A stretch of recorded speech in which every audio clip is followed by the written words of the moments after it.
cheapest way. And then we've been able to design a sensor which is a single layer of graphene electrode, which is actually being infused with the sensing layer to detect the compounds on Web. So why is this extremely interesting is the cost can be reduced to $0.01 by just simply printing the technology on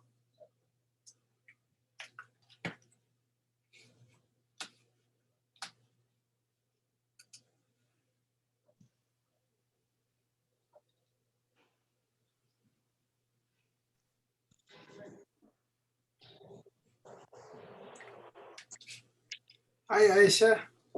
Hi, how are you doing? Pretty good. Hello, Chinaka. Oh, Babu. Yeah. No. Okay. Well, there were some problems connecting last time. That's why I was being careful, what I'm doing. So I didn't convert that recording from last time, That's why Aisha did not get that recording. See, this is recording is as we start that, that's the way I put it now, so that we can get everybody in there. Yeah, sorry I wasn't able to attend last weekend. Yeah. But we talked something very practical. That's why I thought you should listen to that too. I was starting that my company name registered yesterday. It's going to be called Be a Pal. It's like a reminder to me, just be a pal to whoever I interact with, By kind of some philosophical implications are there. Be means try to be your spiritual being. That's our end goal probably. And A is for the awareness. And in the PAL, try to be present all the time. Pay attention to everything. That's the A. L is be loving. So be awareness, be present, be attentive, be loving. Okay. So we won't tell that to everybody, but the essential thing is what I'm trying to do. I'm trying to be just a friend to everybody, whoever I contact with. So it's a reminder to me, and also it's kind of a catchy phrase, I thought. What do you think? Yeah, I think that's really beautiful and definitely it's simple has enough, a lot right? of meaning. It's memorable and it has a lot of significance. So I think that's really good. I told you the inside thing because we know each other, and my sister also knows me. That's why I told you guys. But I'm not going to give the explanation unless I get really intimate with them, where I know that these people will understand. Otherwise, it's like overloading on them, So I don't want it. So how are things going with you, Aisha? Pretty good. I've definitely been integrating, what we've been talking about and learning both within these kind of interactions and other places that I've been sourcing wisdom in the last couple of months. Yeah. And integrating sort of yoga type mindset and practices into my daily life. And I've definitely seen positive effects pretty much immediately, but longer term as well. I can see how sort of I don't know, mindfulness in general is somewhat a self-fulfilling prophecy. Once you start to see patterns or once you start to engage in the practice, you become what you attempt to be in many ways. And so that's really powerful. Let us talk about a breathing thing. That's the most thing that we do, that kind of connects us between consciousness and unconsciousness. We can breathe unconsciously, or we can make it conscious and breathe too, right? So I thought I will use that to go into the profoundness, which is not really too much on us, but then it may be a good practice to really realize who we are, Basically, this is, did I talk about this before? Because I tend to talk about this quite often. A few weeks ago was the only time we did a breathing kind of exercise together that I remember. Yeah. Okay. It's not too This- redundant for me. I think this may be a little deeper. I might have talked to my sister before, but then just for the other people who are interested, who to see this video anyway, when I post it on the LinkedIn, otherwise there are kind of several people see that, at least 100, 150 saw last time, so for them, what it is let's do this exercise with me, okay? First, then I will go into. So right after, I'm kind of hitting you with the big stuff, So take a deep breath, close your mouth, okay? Take a deep breath, sit straight.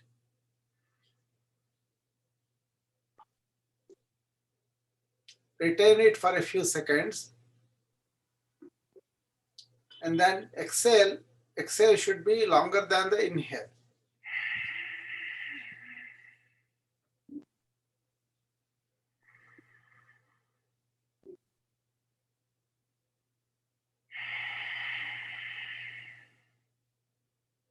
Third time.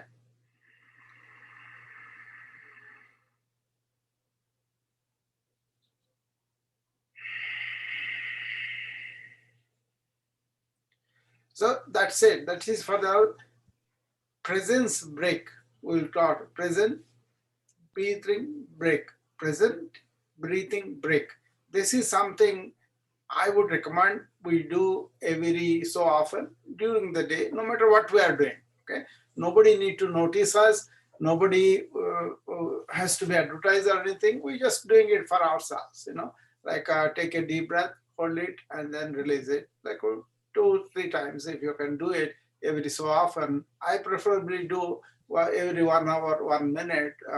Kind of, I'm used to that. I kind of get into it after a few minutes and the heavy work, Even on the Clubhouse, I'm talking a lot on the Clubhouse. I'm going into so many rooms, and then they are kind of really inviting me, pinging me into the significant. I enjoy that, and also love to give it. And then it's like a podcast two-way for me, Aisha. In the podcast you just listen, right? And here you have a chance to participate. So I like that. A lot of people come to know me, and I made a lot of friends. So it's all positive for me, Clubhouse.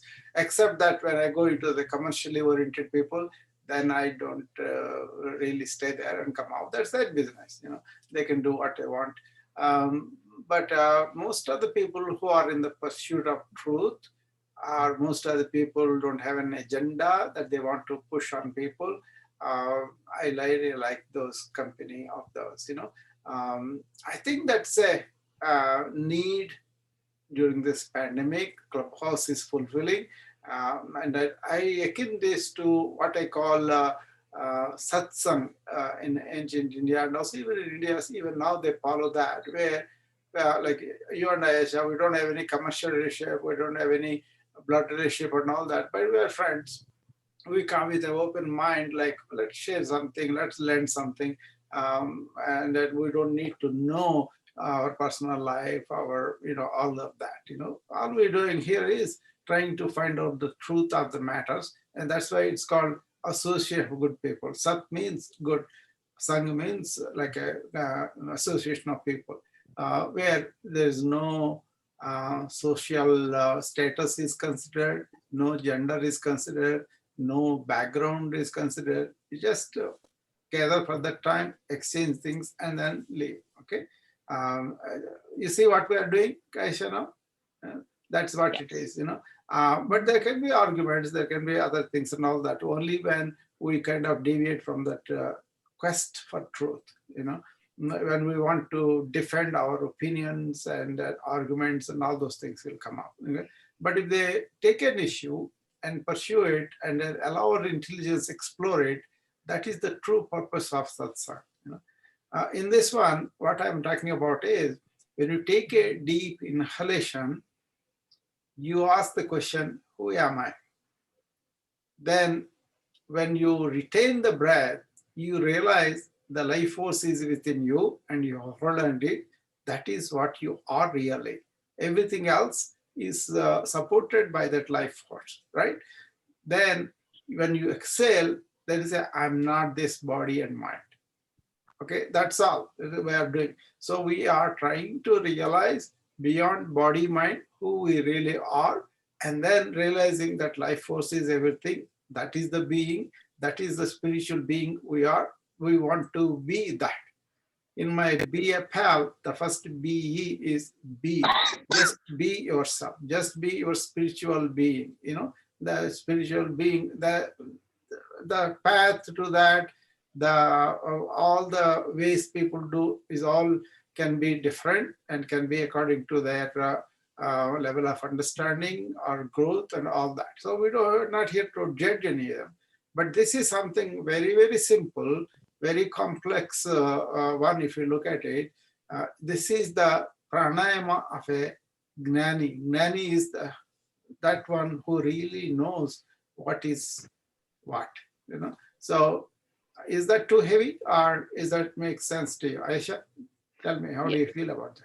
No, this makes a lot of sense and is consistent with things I've been reading and exploring. Yeah. See, that's exactly true, because everything, all the consciousness movements, all the self-realizing movements, all the religious, they call it perfection, all those things lead to that. Who am I? Am I this just inert body? Or am I this ever-moving mind? Or am I that being which is still, which is silent, which is rich in um, peace and happiness? Is that I am? Then how do I go to that? Okay. But if you are stuck with your body, it's natural, then you will just do what the body wants and go by the body vagaries and all that. But if you are stuck with the movement of the mind, whatever the opinions, whatever the personality traits, whatever the egotistical associations are there, then we identify with them, then we are really away from our real source.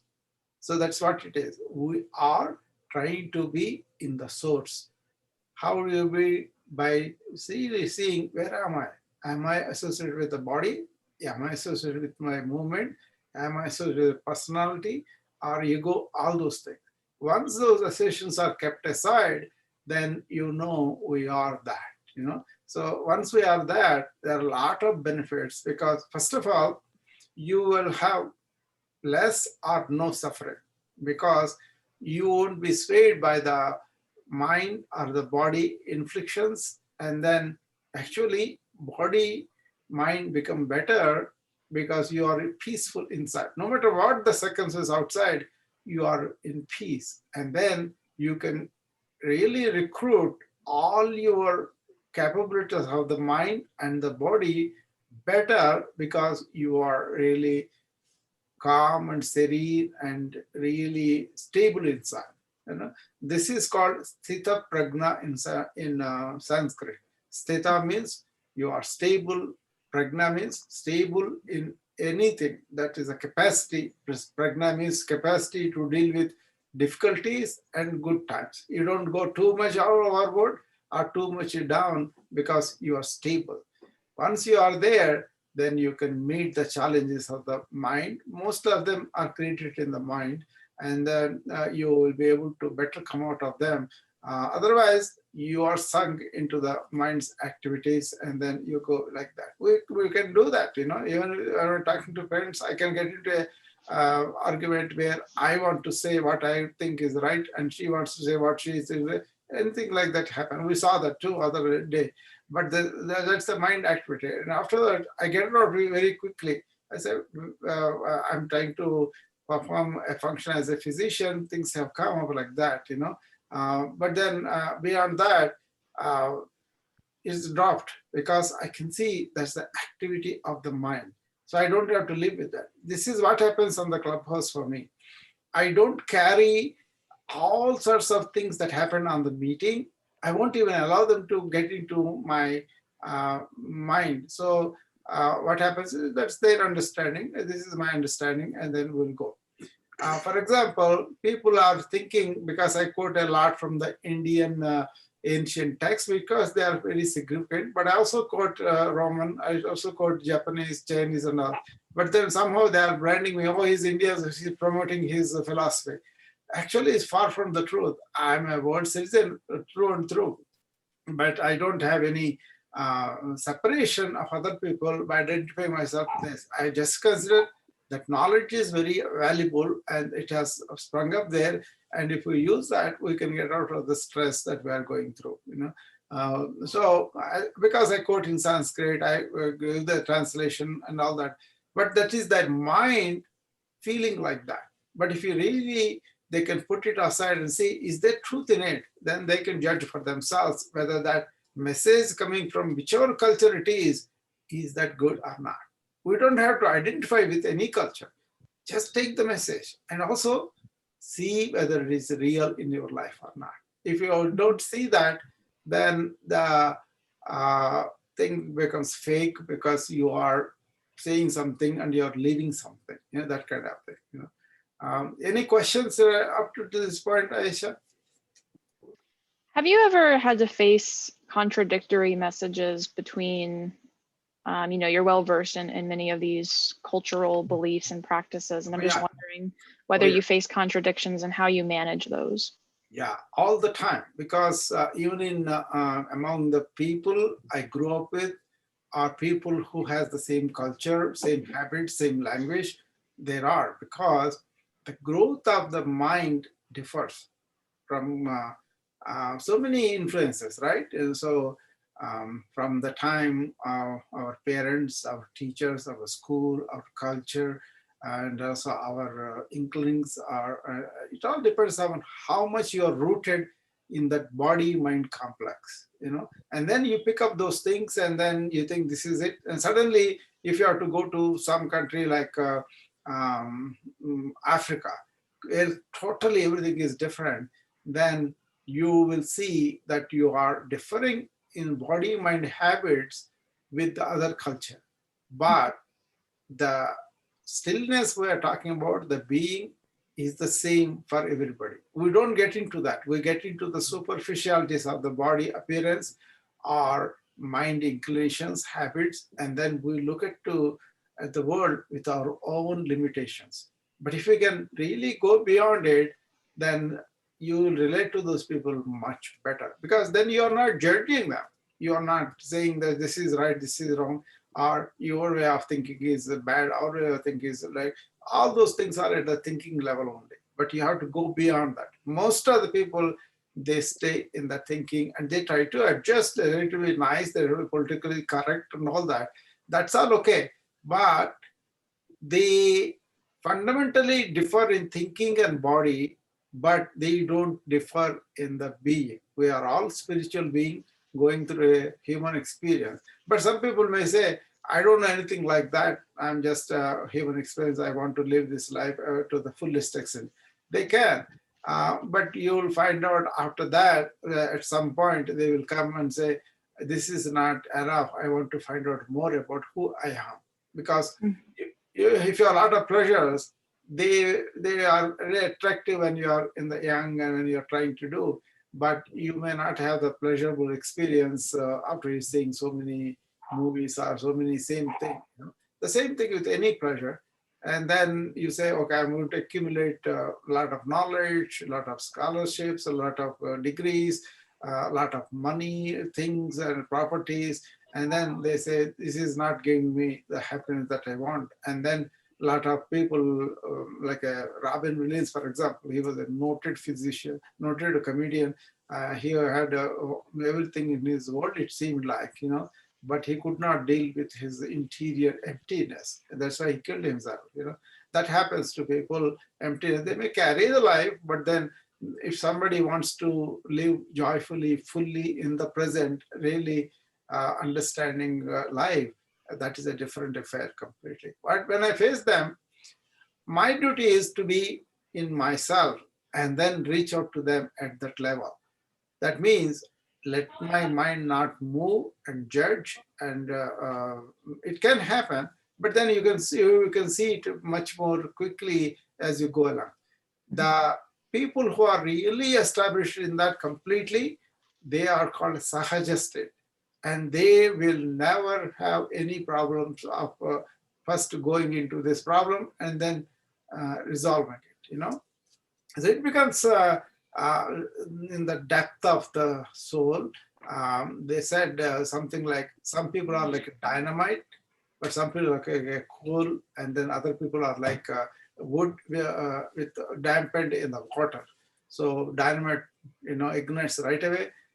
Coal ignites a little bit effort, and then dampened wood it takes a long time. So it all depends upon where they are. What say, for example, the things I'm understanding now, 15 years ago, it didn't make any sense to me because I was not good enough to understand them, or my mind is not liberated enough to really go into these things. Whatever I kind of knew, I'm only looking at things through that perspective.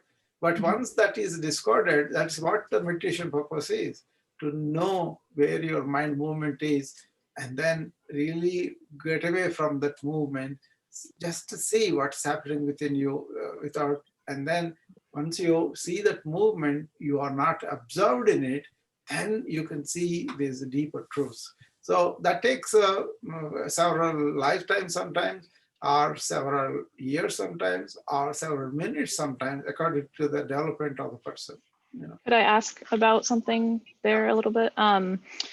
You said that maybe 15 years ago, you really weren't in the place to be where you are now. And, for me in my journey, I do feel that, I'm a scientist. I've always been a person who is of a skeptical mind. That's how I've been trained, and has brought me a lot of value in my life for how I approach things. And so one of the biggest challenges I've had in this space is, I actually started reading the Bhagavad Gita a little bit a couple of weeks ago after you mentioned it, and tried to really immerse myself in it, but I got caught up in the intro of the English version that's translated, at least that I was reading. It's basically requesting you that if you want to get anything from this, you have to completely surrender. You have to completely accept that these things are true to ever really understand them or internalize them. Or at least that's how I understood it to be. And so I was just curious kind of how you facilitated that process based on what you just said of what they're asking about surrender is, I'm in the same boat like you were, Aisha. Exactly what you're talking about. I was also trained scientifically, right? In India, rituals are practiced based on the spirituality, but nobody gave me those meanings. I had to understand by myself. Otherwise, it becomes a means to separate with every other people, because every other people is believing their own religion is the truth, So we are not able to meet it, mainly because what is the behind of the religious activity people have deviated from and made it more like an escape from life, and also something that they want to seek from it, and some other external God is going to fulfill their desires and all that. But I was like a rational mind, scientific mind, watching things evaluated, and then made a theory and tested it out, and then come out with truths that may be partial at the time, but they change over time. But science always accommodates that. Okay, like we didn't have a genome when I was born, when I was going through medical school and all that. It only came after I almost to the end of my career as a medical person. Suppose I come with the attitude like what I know is that all this genome is nonsense. How would that be? It's not rational. It's not like intelligent, right? People can be like that in spiritual matters. That's the problem. Science they may accept, but they won't accept the inner science. That is the difference. Why I could not understand at the time is I was approaching with a mind that is thought based, and that is the wrong instrument to apply for the inner sciences. What Aisha is feeling, if I describe, would I know it? You feel it. Yeah. That's your experience. You may describe it, but actual first-hand experience, what happens is only you can feel it. You can tell me, oh, I feel so lovingly, I feel so kind, or whatever you feel, you are okay. But you may come through that and you feel, okay, see Aisha, how loving she is. I can say that, but the actual experience of what is happening within you, only you will know it. See? But in religions, what happened was they kind of doctrined it. You're supposed to believe this, you're supposed to worship this, you're supposed to surrender to some particular authority. And then what Bhagavad Gita is talking about there was surrendering this individual, logical, rational mind that is looking at things their way. That is the observer. It is observing what it knows already. So, but when you see, I'm only seeing them through my observer, through my accumulated knowledge, then that may be outside of it. Like somebody is sitting on an earth thinking it's a flat. How did he come to know that it is round? He has an insight into the fact. And once he has broken through, everybody else has broken through to that. Otherwise, they were just thinking it's a flat. It's, right? Like that, these spiritual matters cannot be understood by an instrument that is measuring everything. Thought measures everything. Okay, that's okay with physical sciences. That's okay with studying an object outside of us. But when it comes to something experiential knowledge inside, that is a poor instrument, because you cannot measure something unmeasurable with that measurement. That is where the I think Greeks made the mistake of that, and then they turned inside, and then they were able to see a lot of things. Like for example, Socrates, he said, I know that I don't know. That don't know is an experience, you should have it. Can you approach anything with that thing like, I don't know what the spiritual enlightenment is. I just want to find out for myself. That is what all the consciousness movements, anything, anybody, contemplative science in Christianity, or in Yiddish practices, or you take Muslims. I have high respect for the Sufis. I follow Rumi quite well. Or you take ancient Indians, funny, they were not Hindus at the time. They were just exploring this. And later on, some people banded together and made the system, and the system became more than the message. So that is the one he wanted you to surrender, in the sense that the whole thing is created by art, or we don't know, even created by also. The whole thing is led by some energy. Like for example, Aisha is not just her body, her mind, her title, name, and all that, right? She is something more as a being, as a human being. If I don't reach that and I judge you according to how you look or how you feel, how you are expressing yourself, then I will miss who you are. So if I want to really know who you are, I should take away my my speculations or my concepts about you. That's it. So what he's asking there is, surrender the conceptual knowledge to finding the truth. Not you surrendering as a bhakta and all those things are all come out later. But actually what happens is, once you start inquiring and then you go to the extent, then you find out, hey, this is a phenomenal energy that's going on that is creating all these various lives, and then it creates lives in the water, on this one, and all these plants have a lot of life, and then so many elements, 5 elements create all these things. But the same, even if you take as a scientist, the stem cells, take it. How is that one stem cell can go and form a neurological tissue? The same stem cell goes and there's a heart tissue. The same cell gives a bone, muscle. How is it? What is it that is doing that? That is the hard problem of consciousness. We go to the extent of all the way down to the strands also. This is from the quantum mechanics and physics.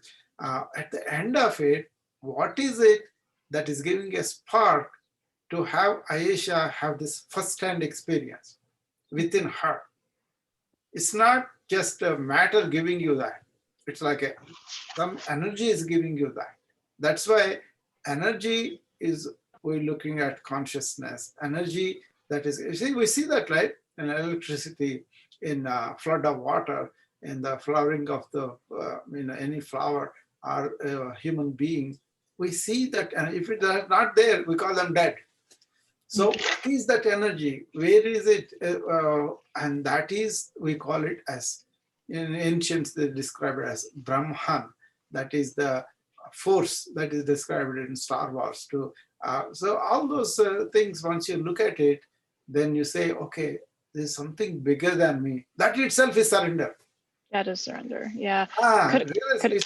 You are not saying, I'm going to look at this with my knowledge. Unless this is going to convince my limited knowledge, I won't look at it. You are Could not. I ask one more? Yeah. Oh, I'm sorry. One of the things where this gets caught up, I think it would be a lot easier if I could accept one thing you said. I think it was the first time I came actually, was that when you went through this, I don't know what you would call it, a transformative experience or something, you realized that it's all predetermined. So this deterministic, you get into topics of free will, and you get into topics of, in many ways, it's actually liberating, I think, to accept determinism. To me, intuitively, is actually liberating, because then it means there is a purpose, and you just have to find it and then apply your perceived self-agency to fulfilling that purpose. Or I think dharma is how it's referred to in this world. So I don't know, I'm still struggling, I think, on that piece, because I haven't seen the evidence in my skeptic mind. I can see you what I went through. That's why I'm smiling, because exactly what I went through. I was brought up with you have to put your effort, you have to put your will, and then there is a will, there is a way, and you can determine your future, you work hard for it and all that, right?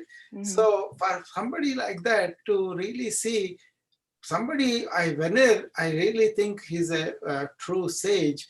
Ramana Maharshi has no interest of getting anything from us, and he is not like other people trying to push something on us at all. He only answers when he's asked a question. He has nothing to promote.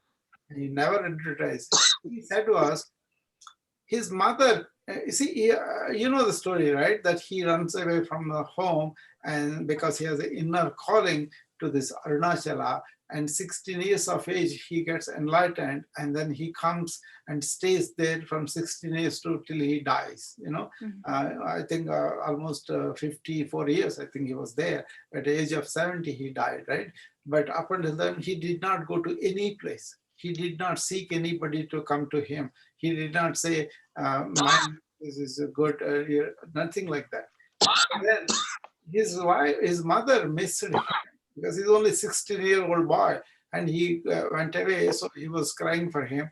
After a few years, his uncle gets the message that this boy may be your child that is a worshipper, like a famous sage and all that. So she comes to him, and then she begs him, she pleads him, she cries and all that. She's crying, rolling on the floor, that he has to come back to home. So all the people around him, they said, why didn't you go and stay with her? You can even get the message from there. And then he said, he wrote something very famous. It's like blew me away, because what you were in the state, I was the same, Aisha. Okay. So what he said was, whatever has to happen will happen, no matter how much you try to prevent it. Whatever is not to happen will not happen, even if you try at great length. Something like that, okay? Mm-hmm. So I was bowled over, because here I am thinking that I'm the creator of my life. I can go a distance according to my virtues, my hard work, my temerity, my determination, right? All that. And then I do create a life of being a doctor and putting a practice, running a practice and all that, So imagine the ego feeling like I built up my life, why should I listen to this, right? But then because of the genuineness, because of the what he did to the world in terms of getting that message, he did not try to propaganda it, but then the effect of the message was felt in all the 6 continents. Irrespective, he's not religious. He is not pushing any Indian thing. He is pushing a message for the world, not essentially Indian, but essentially from his own experience. See? But he allowed some books to be read and all that because of your difficulty. For example, Bhagavad Gita, I understood more from his compilation. One of the devotees of him, he never called anybody devotee. He said, I'm not guru for anybody. I don't have any disciples. If somebody calls it, I don't blame it. I don't condone it. You know, it was not like they have to stay with him and serve him. Nothing. He won't even eat unless everybody else around him eats first. You know, that kind of thing. So he said, that man came and said, Swami, I want to read the Bhagavad Gita, but it's 720 verses. I'm not able to understand what is the essence of it. I will go through the whole book, but what is the message? What is the essence from your point of view? Then he compiled according to what he really taught, what is what, 42 verses, okay? And me and my sister and my wife, we did them at one time. And then actually, that is much more clear to us than reading the Bhagavad Gita as a revered book or something like that. Okay, so and then somebody he said, even 42 also too much. Can you tell me one sloka that I can read that will have a sense? Then he said, you go and read that in the chapter 10, verse 20, Aisha. Okay. Okay.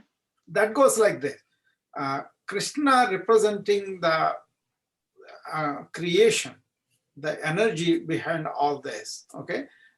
Don't make him like a figurehead, like that absolute consciousness that has produced everything.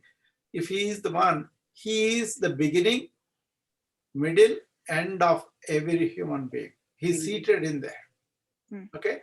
The thing is, we worship God like external thing, but this says, I'm there in everybody. That's what the Namaste says. That's what it says. There is divinity in you and divinity in me. That may be potential. It may not have come out, but that is there. I'm trying to remember that. And then I want to see you at the divinity level. That's why Aisha, name, lady, computer science, all those things do not matter to me. What matters to me is the potential divinity in her there. I'm going to reach there. So once I keep it in my mind, I won't have to evaluate you based on the other things, right? So then what happened with this destiny thing is real life experiences happened, okay? Where I could not really control anything, and they happened on their own. Even coming to this country happened on their own. The way I married my wife also happened like that. And then the way my practice happened with a tremendous energy happened. And the way I kind of slowed down on the practice happened on their own. And my health also received some blows and then got rid of them very on their own too. But then I have to do some effort and all that, but I am not the agent. That's the message of that. If you think you are the agent, then you are inviting trouble. But if you say, this is all the divine plan, and I'm only medium through which everything is carried out, then we can do things. And also, main thing is our mind will be purified from the selfish angles and all those things related to the ego. Once you are purified the mind, it's very easy to concentrate. Once you concentrate, you go beyond it. And the context of this verse is kind of conquering ignorance. Yeah, yes, yeah. Exactly. That is the first step. If you go in the ladder, what you said was very true. I am ignorant of who I am. Yeah. How do I realize it? Focus your mind, concentrate. But mind is not concentrated. How do I concentrate the mind? You have to make the mind purified. Then only it can concentrate. So what does it mean? That means you kind of surrender to the higher higher plan for you, higher purpose for you that's already written. You just have to identify and be with it. Like I'm doing something with what I understand. I'm struggle of people want me to monetize this, people want me to say as a ism, people want to pursue like it's an Indian thing and all that. None of it is true. Mhm. Only I know what it is inside, but then making money on this is a problem. But making money on reducing stress at the body mind level is okay, but not personal transformation. We should not monetize that. We cannot do that for somebody. They have to do it by themselves. This is Ramana said. Okay, I'm not your guru. Your guru is inside of you. How you go about it is the way. For that way, there is a way you can do that. If you can really identify that, you walk. But if you don't know that way for it, I can throw light on that. But actual work has to be done by you, not anybody else. That's the difficulty, because we want some of the guru to lead us or somebody else to serve. So if you read Bhagavad Gita, like a text that is a Hinduist text that you want to follow Krishna as a God, you miss it. That's really powerful, because I was interpreting what was being said initially, like maybe that's what you have to do, and it didn't sit well with me because that didn't make sense based on what I was understanding. So that's actually really reassuring. This was such a struggle for me. That's why I want to share my experience, because what you have gone through, I have gone through at a later age, because I was already a physician practicing, getting in the materialistic and all that. That did not really sit well with me, because ever making money on some people's suffering did not sit with me at all. That's why I lost a lot of money also, because I could not ask money, and a lot of people in our curriculum took advantage. That's so fine, where they were acting according to their thing, But the whole movement I can see, it is leading me towards this so-called enlightenment or whatever, But then that doesn't stay also. But there are methods that they did. They were very easy. For example, Vedanta. That is, Vedas are like 10 commandments revealed by the God to Moses, like that. These Vedanta truths, they were revealed to the yogis who are in advanced meditation, where their mind is completely sublimated and they were their intelligence. Then, like for example, Buddha did so much work, but now what Buddha did is easier for us to understand. Somebody has invented the earth is round, and he did so much work, but then we can see that very just like this. What is I'm trying to raise, these are things are unnecessarily mystified and made like a property of somebody, or even the cultures that say this is ours, they are not following it. What does it say? And now we are at a stage where the earth is all one, all humanity is one, and we have to do everything together. Otherwise, we can't even eliminate a virus, right? So this understanding, if has transformed me from a rational, non-believing, even now I'm non-believing, but my rationality has opened up into openness of us all being one, of all where we are all connected, where we can be cooperating and also collaborating and really be happy. Okay, so somebody like you, young people are easier to get into that than somebody has learned so much and established in that belief and don't want to open the mind to see something new. So in a way, this is taken like an inner science, like you are pursuing the truth, like we pursue truth in the outer science, right? We want to see what is electronic. Then we want to know explanation for it. We want to convince ourselves this is the truth, Then we can refine it once we say, okay, this is not the only one, there's more. We didn't know about black holes. Now we know the black holes. And beyond that also we know. How can we know? Because somebody has used the intelligence rather than grounded knowledge. Like that, internally, problem is don't be married to any fundamental philosophy. Question everything. That's what they said. That's what it is. Jignasa, they called it. That means I'm going to question everything. Why? This is powerful yearning, not even desire, yearning to know what is the truth. Once we have that, then what happens is, then our mind kind of uncovers its own ignorance. That's why Socrates said, I know that I don't know. Yeah. He said it. See how Socrates' thinking is? It's not about a particular theory. It's not about a particular fundamental belief. It's about exploring into the insight of things. Once you are there, what happens? It opens up, it reveals to you. That's why observer is the observed. Once you understand that, okay, there is an observer I created within myself, and I'm seeing the world through that. But once you say, okay, these are two the same, but actually the truth may be beyond the two, then you kind of bring that witness of that observer. And that is you. But question is, are you there all the time? If not, why? That's what we are exploring. How come we cannot be that so simple, so close to us? That is the first thing us. After that, everything has come. How is that we have gone away so much? Mm-hmm. So now, yeah, because we created this mind and we are hanging to that mind conclusion. And we are trying to see everything through that. That connection to source,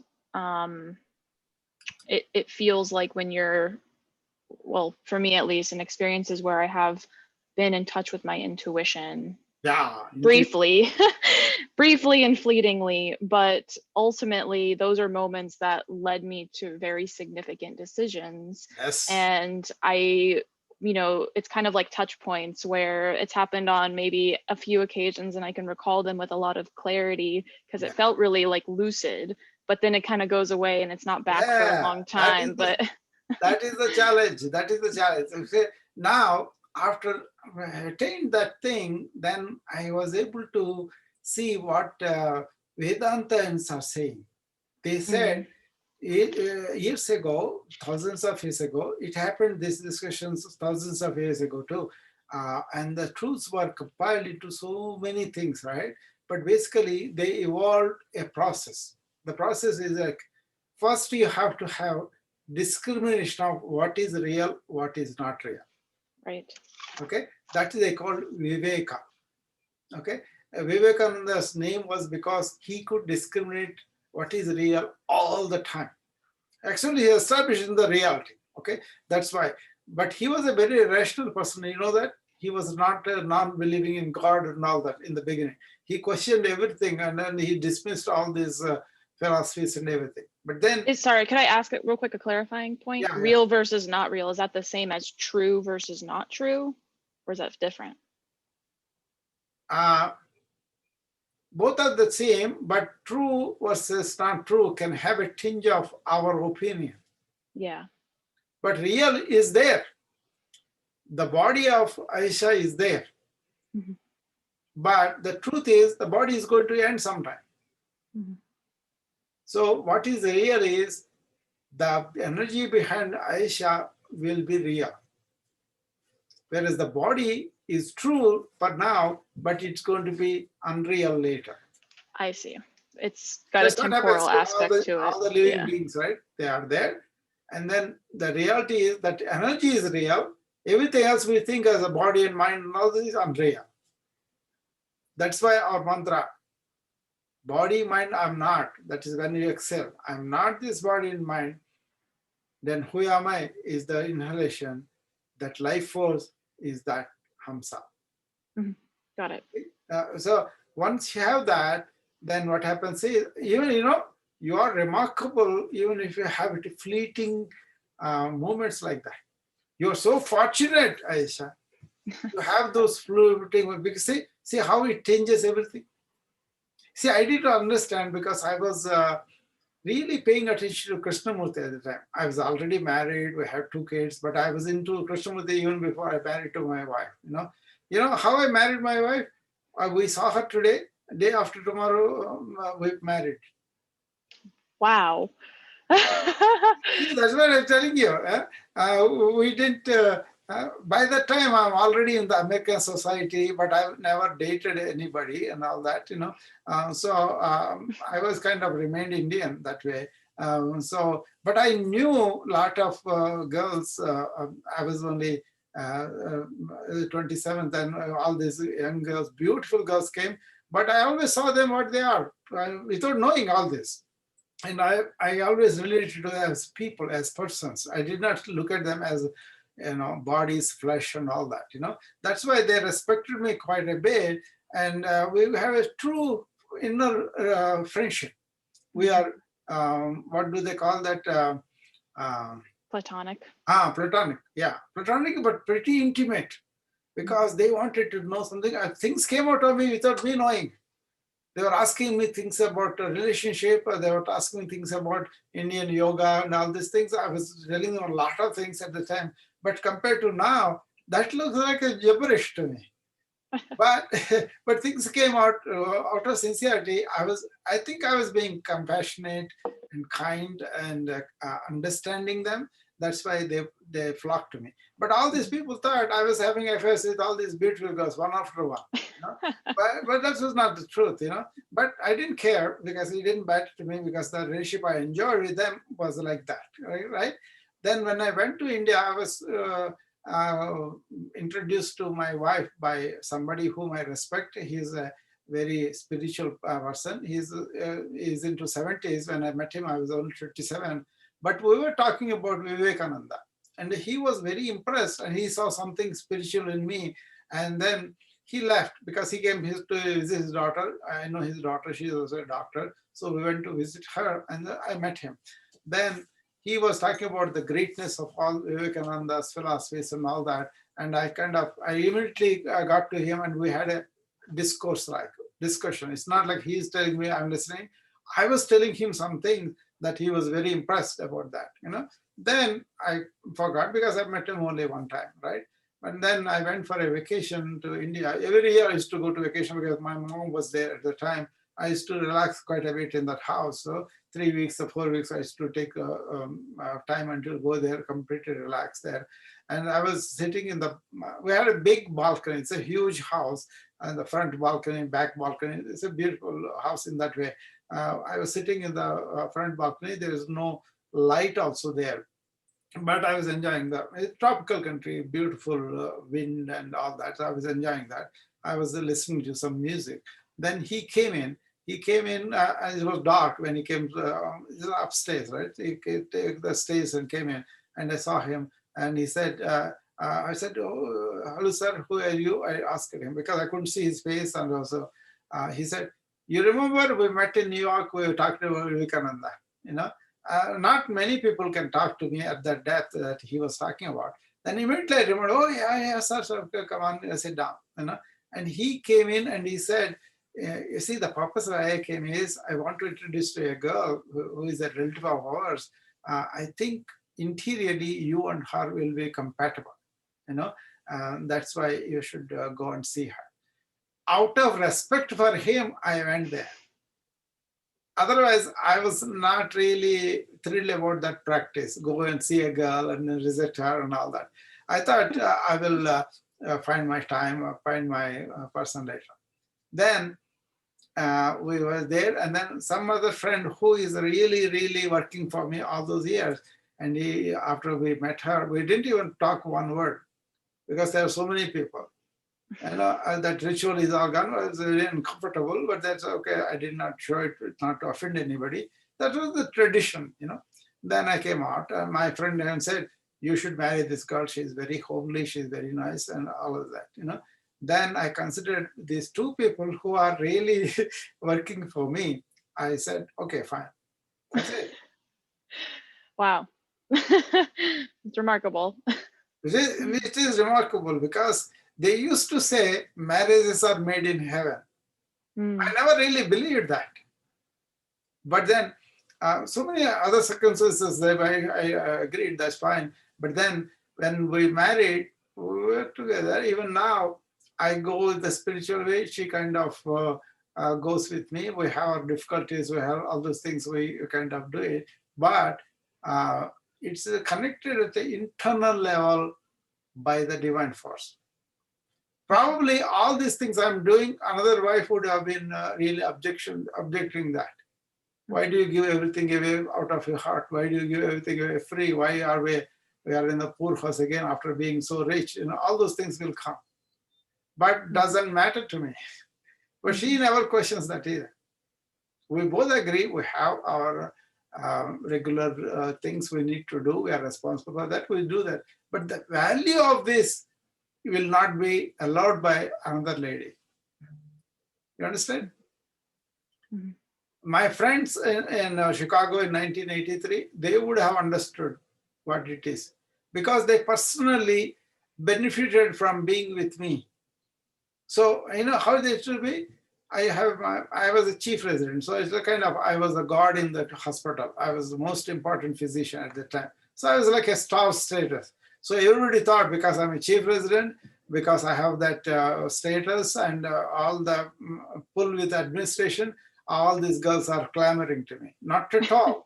They're clamoring to me because of the friendship. Mm-hmm. And then we used to do potluck sometimes, but I'm not cooking. You know, they used to bring everything and I used to enjoy the lunch. You know? Must have been nice. Yeah, it's nice. And I didn't care for the food as much as their friendship. So afternoon, I'm so many meetings in the morning because I'm the most important physician. I have to see all the 16 residents. I have to go all the 16 departments. I have to attend meetings. So many things are there. But I was doing them at a frenetic pace. But then this afternoon hour, lunch hour, they used to have 12 to 1. That was my relief because we went to things completely different from the hospital. Hmm. So one of my friends, Joan, she used to come and she used to tell me her struggle with her boyfriend because he's dating for 4 years, but he's not proposing to her. Her thing is he has to propose. She doesn't want to propose.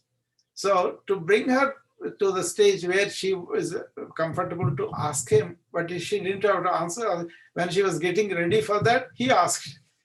Hmm. So the problem was solved. But then in between these few months that I worked with her, her mind was stabilized and she had so much relief from our conversations. But then Joan was really hugging me in front of everybody also. So there are people, you know, don't know, they will assume their own thing. But she comes with a lot of affection. I would not resist her to hurt her because she's my friend. I don't care about somebody else's opinion. So there are so many positive things happened at that time. The question was, if I had succumbed to the lower centers, then you would not have, gone on. Mm-hmm. See, that is, who did it? I did not do it. It was made to me. Right. You remember, single person staying here with all those things exposed to all these sexual images and everything, you can easily succumb to that. I didn't. I went to Krishnamurti's talks through association of a friend of mine. Actually, because I'm so important physician there, all the department chairs are very close to me. You know, one of them was Dr. Vital. Her husband is into Krishnamurti. But nobody else is talking to him because they think he's crazy. He's talking about deep philosophical things. Everybody, the moment they see him, they're running away. You can see that, right? And then we became friends. And then he took me to this oasis, they call it. It's on the lake. There's a building. They named it oasis because that's like a oasis for people who have deep questions. And then I went and saw this video. Krishnamurti is delivering a lecture to a school children or somebody. His concern for the suffering of the humanity came through the video, through his expression. It touched my heart. And that's it. I wanted to explore what it is. Then I went into Dr. Bohm and Krishnamurti's lectures. See the irony. Krishnamurti was born in India, And then he did not really embrace all those old cultures. He wanted us to find out by ourselves.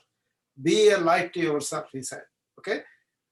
But what he's talking about is not understandable to me. But when Dr. Bohm, who is a physicist, he's a contemporary of Einstein, he is also big in physics. He heard something like an observer is observed from Krishnamurti. That's why he came to him, right? He kind of talked about that with Krishnamurti at depth. And then what Krishnamurti is explaining, like you and me would not be able to understand at the time. But Bohm has acted like interpreting that to our language, to the rational mind. Mm-hmm. Remember, I was a rational mind at this time, only rational mind. I still have the rational mind, but it is serving its purpose. It doesn't come in between my spiritual understanding and this. So that is man is better. You are seeing glimpses now, like that I was seeing glimpses at the time. But through Bohm, see the irony. An Indian talking to a European, and I can understand European better than Indian. You see the irony of it? Yeah, no, I see where you're going with it all. All it is we just need to find how limited our understanding is and say like Socrates, only thing I know is I don't know. Yeah, it's hard. It's hard. It's easier said than done, because I can intellectually say, oh yeah, I know I'm incapable of knowing everything. But then, that's what you should get from me. Not the intellectual knowing or understanding. What you have to get is, what is this experiential? What is this theory? Mm-hmm. You remain in concepts. You want to understand through concept, you won't get it. Mm-hmm. Mm-hmm. You feel intuitively, you go inside and then really examine it intuitively, realize it for what the truths are. The more you are in that experiential experience right now, here and now, I'm talking to you, you feel that. Like for example, I quoted the Bhagavad Gita sloka. If you say, oh, this is Bhagavan Sri Krishna, he is the God, he told us, that's why I'm reading, then you're lost. But if you say, is that really true? This life force in everybody, and unless it is there, we are not there. It continues and then it ends. So that force is the reality. And Sorry, the Vedic way, I'm trying to understand, this approach was what they did with the inner sciences, as we call it now, I guess. Was it this exploration of intuition? Was it this process of trying to think what feels right, therefore is right, kind of? Right now, Aisha, right now, what you feel, do you experience or do you have a concept about it? I mean, I feel it. Yeah, you experience it, right? I experience it. Those truths also, you have to experience it. You should not accept it. Yeah. You should not submit to it like somebody else is saying, that's why I have to do it. But that is simple, because in surrendering to higher force, it gives you focus and also it purifies you. Mm-hmm. So karma and Raja Yoga both are combined in Bhakti Yoga. But then what they did was, they missed the point that energy is within us. But they say they don't go there, they kind of put it outside in temple or mosque or a church. And they say the source is externally, so I'm going to go to the source and submit myself. That's not the idea at all. Don't submit your intelligence. Submit your thought, evoked ego entity. Mm-hmm. The whole structures of a religion says to transcend that ego. Yeah, I see that. With intelligence, intuitiveness, feel who you are. Yeah, no, I see that. I've been seeing that as I've been dismantling my ego over the last probably 2 years now. It can be a slave though. Don't dismantle it. It can be a good slave, but keep it in its place. Like for example, you and me reacting, right? If I come with the ego, I know how it would be. Hey, you are a young girl. You don't know. You listen to me. But what Right. I'm trying to do is, no, you have that intelligence within you. Go that way. You have a path. I will show the light. Just walk on it. You have to do that. You have to use intelligence and intuition. Which you have. That means you are empowered already. Mhm. I'm not doing anything to empower. Only thing is I'm clearing the confusion maybe because I was there on that path. Yeah. So it's Yeah. easy for me to, I'm erudite enough. I'm using my rational mind to give language some expression. But in the mind, I'm not in the ego. Mhm. See, Mhm. this is the important thing to understand because Ramana talked about your goal is to be, okay, the method is to destroy the mind. A lot of people think, oh, I cannot think anymore, I don't have it. No, that's not at all. What is the meaning was explained also. In the mind, there is restlessness because you don't know where you are, and dullness also. These two things will be destroyed when you really question the presence of mind. But then the intellect, the memory, all those things, for me, for example, do you think I'm intellectually very high or not? I can read anything. All those things will be enhanced. Mm. What weaknesses, limitations we have as in the mind, like a restlessness and dullness, they are the one destroyed. Whereas you are stable and you have those capacities and all that in a more uh, attentive way, you increase that. Yeah. Well, Basically, you clear the room for that yeah, to yeah. take over. All Yeah. the normal things will be enhanced, your natural capacities, whereas this ego makes it sublimate them. Hmm.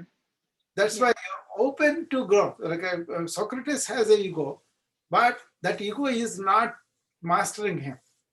The Yeah. ego is not saying, I know everything, that's why you have to listen. He The knows. ego is defined in sort of yoga as an erroneous belief that the intellect is the self, correct? Yes, yeah. No, self has got, you see, that's this another confusion people created.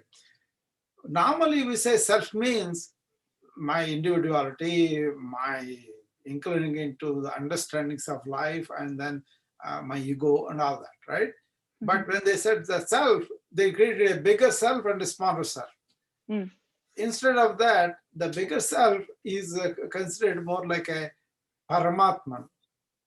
That is a better expression. Parama means extreme intelligence, Paramatma is like a soul energy, Mm. and then Jiva is that individual soul. Jiva has to go into Paramatman, then the real yoga. Hmm. Then you are always in the yoga. That's what I call 24 hours in yoga means that I have realized where I came from and I am that, I will station there. Mm. Stationing there, I'm going to use the mind and body. Now what are doing? Exactly opposite. We think this limited existence, we kind of delude ourselves that we're going to be here forever. We think death will not come to us. We think the mind, whatever conclusions that I have, whatever little understood, if I'm an engineer, that's it. If I'm a doctor, and that's it. That kind of limiting beliefs, limiting understanding, really shackling us from going into deeper understanding. But once you come from that angle, I think you should read this doctor's book, Kavita. Her last name. I will text you. Okay, I will text the. Did I tell you about Shakti book that she wrote? No. No, this is about female goddesses she wrote about. She is a bona fide cardiologist here. She was born and brought up here, but she is Indian origin. She became, complete cardiologist and all the studies, everything she did. And then Mm. she found all of that empty unless she went into this. So she also established herself like me in that energy and then operating the mind and everything through that. Hmm. We are all like similar people, some are to them. We don't try to advertise, but what it is, I can identify. I will say, it's not my Kindle, okay? I will send you the picture, or it may be there on my Instagram. I don't know. Anyway, I will send it to you. Through Instagram, I will send you the name of that lady, okay? She also comes and says this, that we have to come from that place where we are coming from. Are we coming as physical entities or intellectual entities, egoic entities, or are we coming from that energy which is choiceless energy? Okay, you have to be that all day. Once you are that, you don't need to meditate because you are not coming through the mind, and mind is not hesitated up down. Mhm. See, that's what I'm saying. I'm on the meditativeness all the time means that is what it is. Yeah, the severing of the ego versus the true self, I guess is how I'll refer to it. That is tough because the ego has a tendency to self persevere. Powerful illusion. Yeah, and so how do you destroy the self-preservation tendencies of the ego? How do you recognize Just when it's don't push happening? yourself because it's a very powerful thing. It is not a Right. concept. What you have to do is just to see where you are coming from. Okay. It's a very difficult thing because you will have that slow flowering. You will see it yourself. But if you force yourself, who is that forcing? Again, ego. Yeah, I mean, it's like a rubber band, you know, the farther you stretch it, the harder it's going to pull back. Yeah. That's why what you do is just see where you are coming from. Mm-hmm. Each thought, you have to see where the thought is coming from. It's very hard to trace those, though. That's why, don't push yourself. Let it happen. Okay. It will happen. Only thing what you are doing is you are trying to get to that stage understanding. It has no time limit or no short time or anything like that. It's all a question of how your mind is polluted. Mm-hmm. They call it chitta malai. Chitta means that mind, malai means all these impurities. And that's why they said be in seva, be in service. Yeah, I've been going back to the service thing a lot, trying to figure out how to find that. I mean, that's again kind of connected to dharma and purpose and you know, letting go of some things, and because that's been a struggle for me. But what with the purifying of the mind, I mean, the concept of kleshas was something I dug into a few weeks ago, and that made a lot of sense to me when I kind of picked what I was following was sort of 5 kleshas, you know, attachment, ego, and all that. Don't you see this? How did you come to associate with me? See how things are going? Yeah. And this is the way I approach it. It is, this is being made through me. There is no entity in me that is doing it. You understand? Right. If I think, oh, I am teaching Aisha, then there's an entity. Mm-hmm. But if I'm thinking, I'm sharing something, my experience to her, and something with her, catches or not catches is not my concern. My thing is just share it. Also, share with the feeling, I am not the one who is doing it. Mm-hmm. That is very important in spirituality because the moment you say, I am doing it, you have invoked the ego. I see. So you want to kind of just think of it. If you look for the profits, then also you're in trouble. That's what Bhagavad Gita says in Karma Yoga. In Karma Yoga, there is no agency and also there is no looking forward to the profit. But if you look at the entire consumer culture all over the world, we cannot say nobody is escaped it. You know, all over the world, everybody is either you go and then suffer from it and then go to get to profit, or they're looking for profits, either good or bad, and they suffer from it. But then look at the monks, any religion, Christian, Buddhist, Hindu, everybody say what they are, why they are so silent, why they are so happy, why they are so energetic. That's because they don't have an agency that I am doing it. It's like I'm doing it, the God's work, and also they don't want him to ask anything. They are happy just to do it for the God. The perceived sense of agency, though, is there. Klesha, Asmita. In the Klesha, one of these is that Ashmita. How the agency, then you will suffer too. I see. This is where we started. You remember, we both felt like the determinism. Why I have to. That comes from that Asmita. I see. When if they tell you in the beginning, they say, "What are they talking about? How can I move if I don't have this and all that?" You know. But how did Aisha and Dr. Rao met? This is fortunate, I think. You know, I didn't invite you, or you didn't. It's a fortunate happened, and then how is that you were able to fix to that and then try it out and see what it is? Because I'm not pushing you through the letters or anything like that. We just meet on the weekends and we just talk like friends and then leave.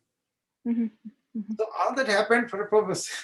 Yeah, no, I believe that. Yeah, that's why there's nothing credit to me. If I claim credit, then I created my ego.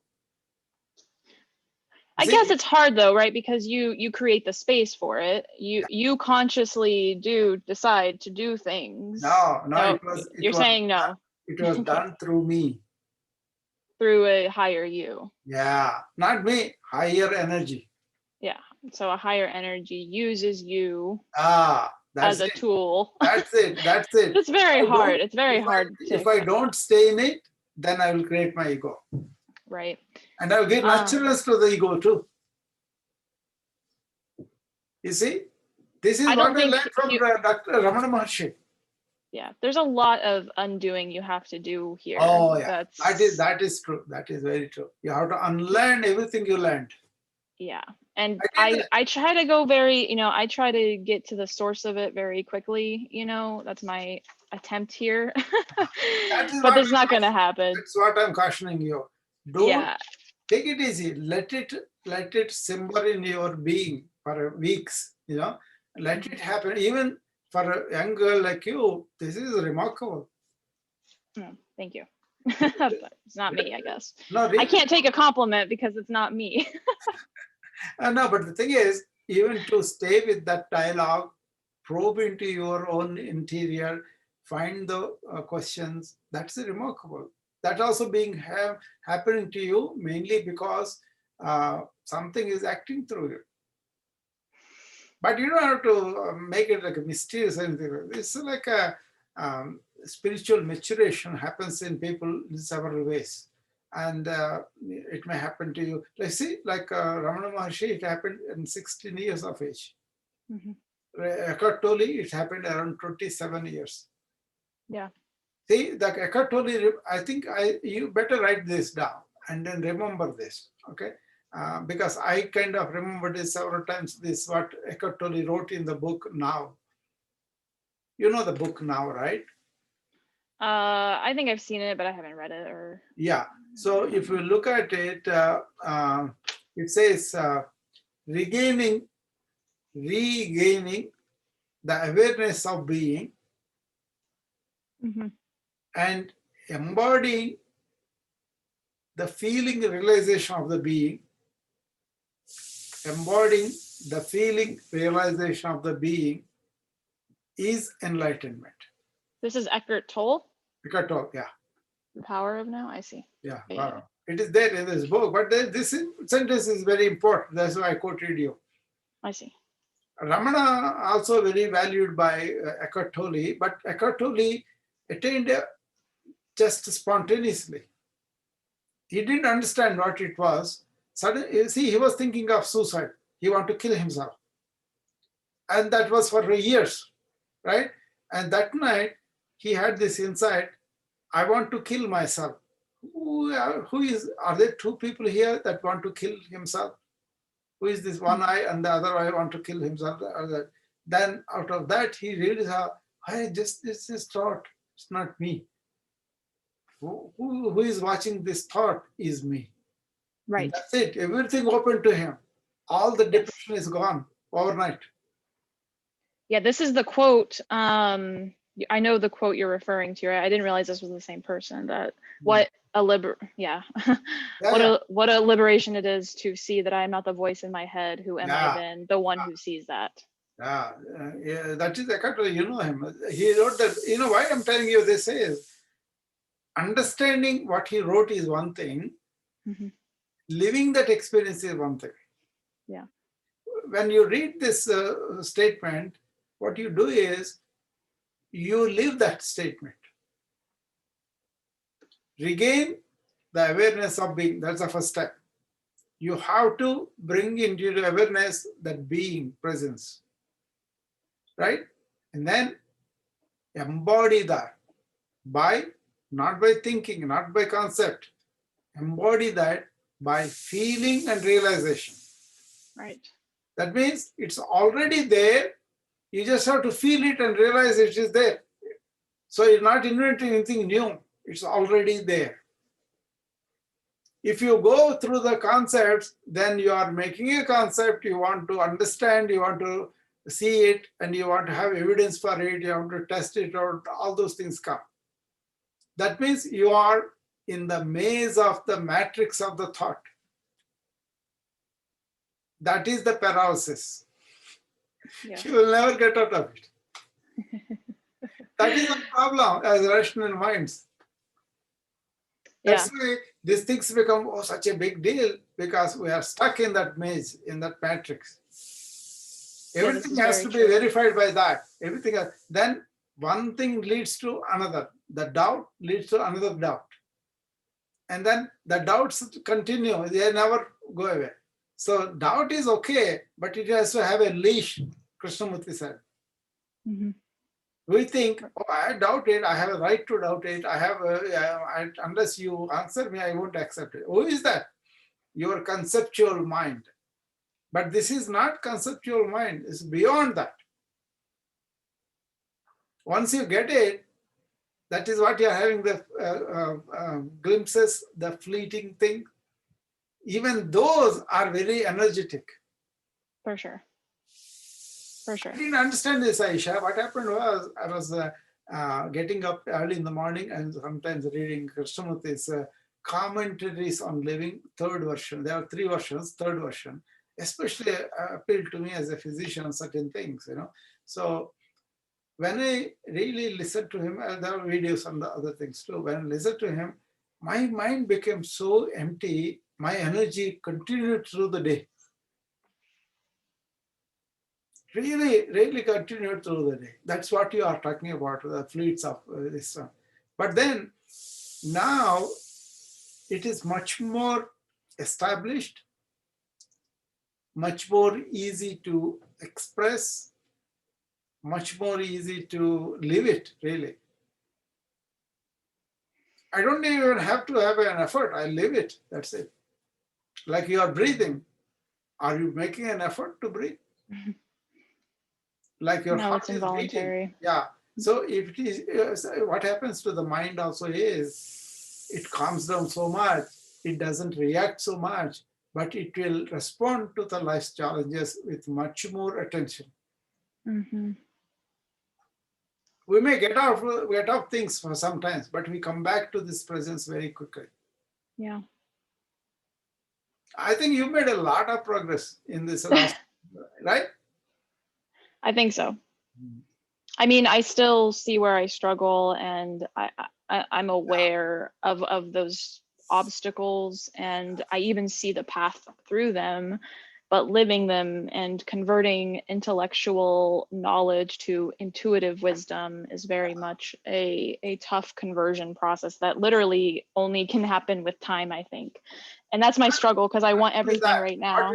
What you do is, you do the all external things through science. Through what? I'm sorry, you cut out. All the external things that you do through the science, through the science. mind. Okay? Yeah. All those things, you don't have to compromise on that, you know. But don't claim that is the only truth, though. And when it comes to your inner self, inner understanding, inner feeling, about your own self, take time. Mm. Don't use the conceptual thinking.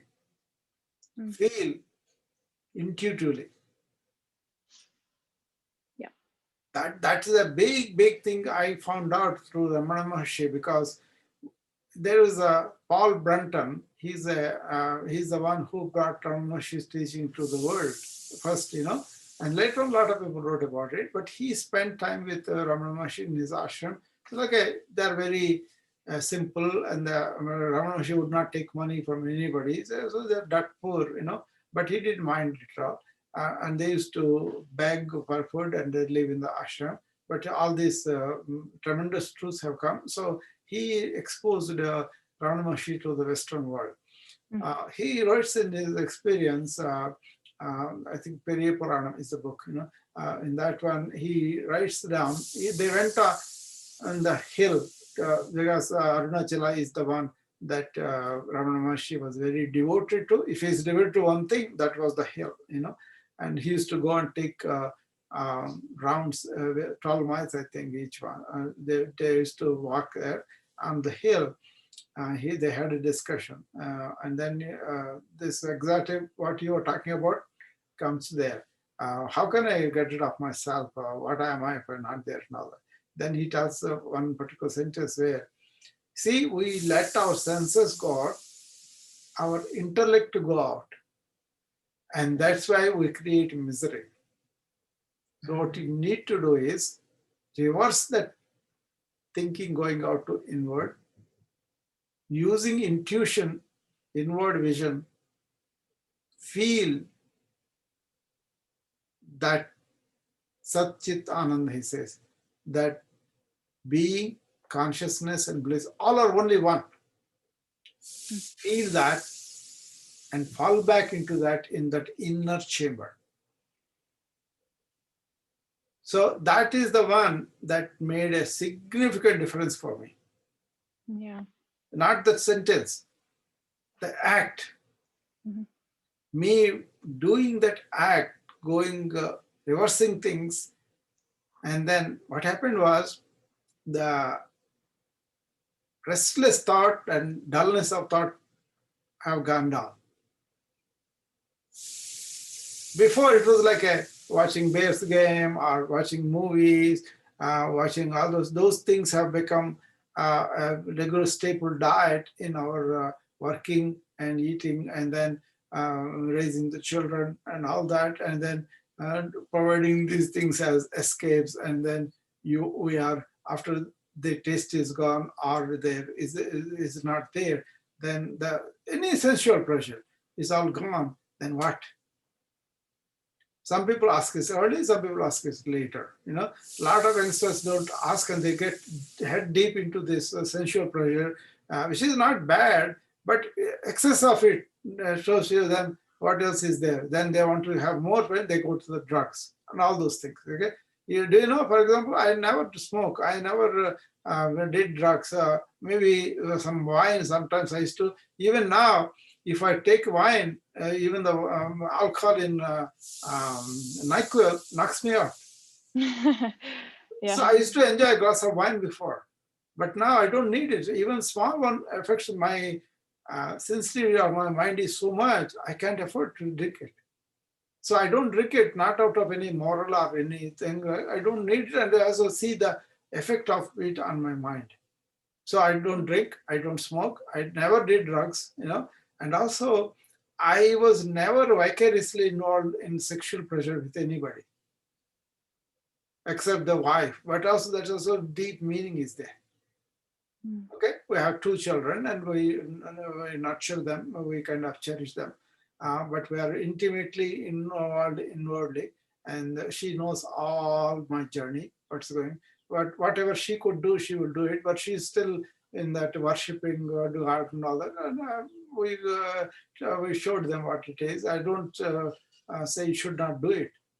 But actually, when we go to the temple, I always tell her, I get more out of the temple than you guys. But outwardly, it doesn't seem like I'm worshipping, I'm doing any other rituals, anything like that. But I'm always connected with that energy. How fortunate can be? It's not that you dismiss pleasures and all that. Okay, some they make a good thing the other day. It was very nice. I said, this is very nice cake. This is very nice. This one and all that. But you don't allow yourself to be completely consumed by the sensual pleasure. Mhm. There's a purpose for that, Dharmartha, kama, moksha. They say pleasures in the young age.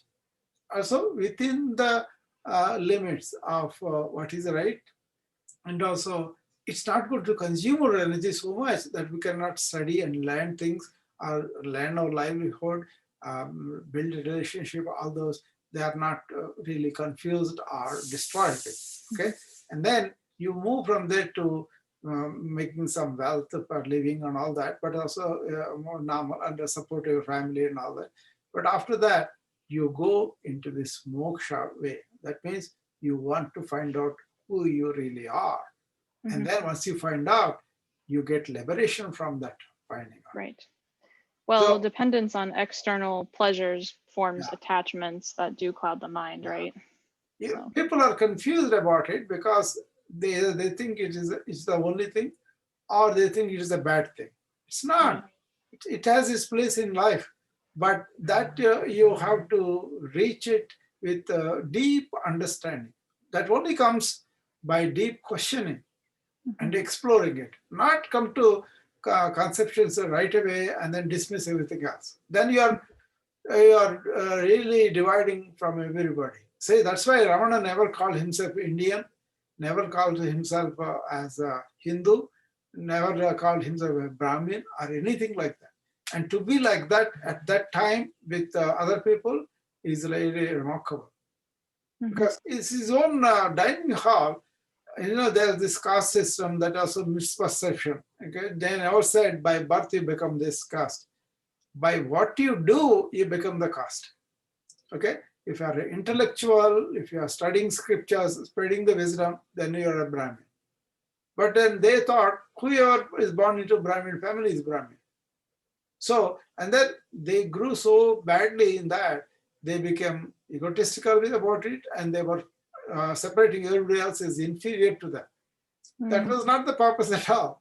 So Mhm. these two people, the Brahmins, wanted to only sit with Brahmins to eat, whereas all the non-Brahmins are made to sit outside. Ramana did not approve the Brahmins, did not approve the non-Brahmins. He said, you have to realize what the limitation about it, and you have to come out of it yourself. But these people did not want to do it. Yeah, So isn't it kind of anti-Brahmin to exclude the non-Brahmins? I yeah, don't know. It seems yeah, contradictory to yeah. me. It is, if you are Brahmin, you are a superior in the human race. Anybody else is inferior. But isn't that sort of, Yeah, bad, really that's bad. bad? Yeah, Yeah. yeah, but So then Ramana does that undermine that them he being never supported it. You know,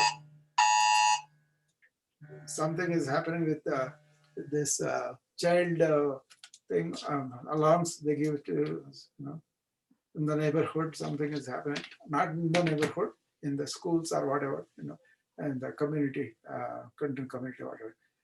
So that's why all those things have to be understood properly. People are living for ages thinking Brahmins are superior, other people are not. And you know what? The knowledge we are sharing now was not available to us before. Mm, It was exclusively the purveyor of the Brahmins. wow. You are not a Brahmin, they didn't even teach you. And you see, in the Bruce Lee time also, he wanted to open up martial arts to everybody, and he was frowned upon by these elders. Mm, This is a Chinese thing, you should not let everybody else come. mm. Thinking that only Chinese should know, only Chinese are superior. And he opened up. He said nothing like that, because other thing is Bruce Lee is a philosopher. Do you know that? Yeah, I actually do. Well, pre-COVID, I did martial arts. I studied Yeah, jujitsu, yeah. Nihon jujitsu. I love martial arts. They are very energetic. They are combined. They can make you very strong mind and body, but also they can liberate you. So he was, do you know about this? His association with Krishnamurti? I did not know that. Okay. You remember he was hurt and his back was hurt. And then he was, I mean, they did so much in the hospitals. And finally he said, the hell with the Western medicine. And then he went and stayed at home. And they told him, stay in bed for 6 months. Right? But initially he rested a little bit. At the time, he explored, he knew about Krishnamurti before as a philosophical student. He understood, he admired him. And then through Krishnamurti, this is Bruce Lee's statement, his wife's statement too. Through Krishnamurti, he liberated his mind. And then he repaired his back and came out of it and then became a terrific fighter after that. So actualizing, that's what we call self-realization, he did that. Yeah. And then he kind of realized that, that's why you remember in the Enter the Dragon, he comes and shows the kid, look at the moon. If you look at your finger, you miss the whole glory of the moon. There's a lot in that statement. You know where it came from? Original Upanishads. So if you hang on to the title of Brahmin as the finger, you are missing the glory behind what the Brahmin is supposed to teach you. Because you are lost in the finger. You are lost in the title of Brahmin. You are lost in the title of being Chinese. And that's why they don't want to embrace everybody. Even now they do that. They don't want to embrace everybody. They want everybody to come and give business to them. Then they want to do whatever they want to do. That's how they spread the COVID, right? They didn't give us the information correctly in the beginning. And they are not doing the things that they should do to prevent further pandemics. Right. They're still continuing the markets, the $80 billion industry, that one, you know, and then they are not educating the people how they should change their habits. Don't go to the bats and other things. Bats are killed millions because they think bats have gave the virus. It's still not established it really came from the bats. Yeah, that's true. But millions of bats are put to rest, you know that? Anyway, any other questions? I think you went very deep today. I did. Sorry if that was unexpected. I really appreciated it. This is the way it should happen. Spontaneous, unasking, no results waited. Just explored it. You know, I'm very happy that you explored because these are recorded. That's right. So we may use it for other people to try to come to it. They will come when they are ready. That is the thing. But one is enough for me rather than 100 people coming, asking different questions and all that. That's actually, this allows a deeper exploration for us. Yeah, I prefer deep over broad and shallow. So I do appreciate you accommodating that. What's the point? Wasting of time, really. I think you progress within the 3-4 weeks I saw you. You were very steadfast about exploring this. But don't push yourself. That's the only thing I would say. Don't let it come, let it seep into you slowly. You know, only thing is question that mind. Yeah. Who is this mind having all these doubts? Who is this mind having all these questions and all? I will end with one story I will tell you, which is illustrative of that. You know, I might have told you before. Krishnamurti was giving morning talks at some place. You know, he always gave talks in the morning. And afterward, midday, he used to go and take a leisurely bath and all of that, right? So a Buddhist monk was in search of Krishnamurti, but he didn't have money to travel. So he walked thousands of miles to come to him. And with the only purpose is, he has a question he wanted to ask Krishnamurti face to face. This is a time when there was no internet, there was no real convenience and all that. And also these Buddhists don't have money either, right? So he has to walk. So he walks and comes to Krishnamurti in India. And about the time, he was about to go to bath. But he stops because he has some reverence to these monks because they lead selfless lives, right? So the man comes and says, "Sir, I came walking so many thousands of miles to ask you a question." Customer says, "Well, sir, that's all fine. But can I ask you something like, who is that mind that wants to find out all these things? Let us explore that first. Then you will put the question." Then the monk closes his eyes and says, "Yeah, that really stops, my mind stopped that the moment I put the question." And then he stays in silence for a while. Then says, "Yes, sir, you solved my problem. I'm going to go." You know? And Krishna says, "Why do you have to in a rush, sir? You came so many miles walking. Just rest, have some rest, eat something, and then go." And the monk says, "Okay, sir." And then he sits silently, and suddenly he blurts out, "But how do I maintain that mind? How do I continue to be not in that mind?" Then Krishna says, "That's exactly what I'm thinking that you're going to ask me. But who is that asking question again? You again went back to the old mind. You see, you also in that state. You understand, then your mind springs up, then say, again, doubt. So that's why the practice should be, who is this asking? Where is it coming from? I will tell you more about this, what's called self-inquiry. Oh, yeah, that'd be great. And that's a pretty deep and tasking thing. Even if you cannot really take it, that's fine. But if you listen one time, probably it will be much more easy to practice. Sure. We'll do that next time, okay? Remind me, because I don't keep these agendas, you know. I will be sure to remind you. I just respond spontaneously. Thank you. I really appreciate you going deep and doing it so well.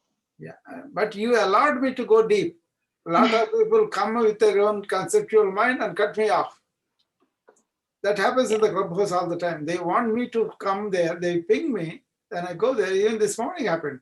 And first, they say so many exemplary things about me. And then they want me to say, then I want to do justice for that. I want to go deep. Then they cut me off because they can't understand. Which is okay, but I'm telling you a fact that is happening, you know. Well, maybe there's a higher purpose, I suppose, in those interactions. Probably. That's why I was brought to the. I made so many friends and so many followers that come to the meetings just because I'm there. They tell me that, you know. Yeah, well, I mean, I saw you on Clubhouse talking in a room and there were like, 500 people on the stage, not really, like maybe 20 people, and they all wanted to get through things quickly. And I could tell you did have this tendency to actually stick with the consistency of thought and try to go deeper. And I think that's what motivated me to reach out to you. So I do think that there's a higher purpose with how you engage those audiences, even if it's incompatible with maybe the moderators or something. Yeah, and a lot of times they are trying to run it efficiently and they're trying to do with what I understand. But then there are some higher purpose things that some people allow free discussion, you know, some people are not. So it's like a public square. When you go, there are so many people, you know, so it doesn't bother me. I just come off and then, see, that's another thing you want to learn is, I don't allow the residue to accumulate. Can you do that? Attempt it. Try to attempt it. Like, for example, we did this meeting, right? You want to remember the wisdom, that's fine. But all your emotional reactions, all your conclusions, all your mental activity, don't accumulate that. That means the next minute you live it fully. Right. Then you don't have any cognitive overload. What do you have to do for that? Be conscious in the moment. Got it. Next time I'm going to go and eat food, I'm going to be present, conscious. Got it. The quicker you drop this, the better. Yeah, I see that. That's Don't really what forget you're this. going toward. Yeah, don't forget the wisdom. But your job is to be in the present all the time. Right. That's the practice itself. Yeah. Got it. I won't forget. Well, I will Okay. forget, but I'll try not to. Okay. All right. We'll meet next time then. Okay. Bye-bye. Goodbye.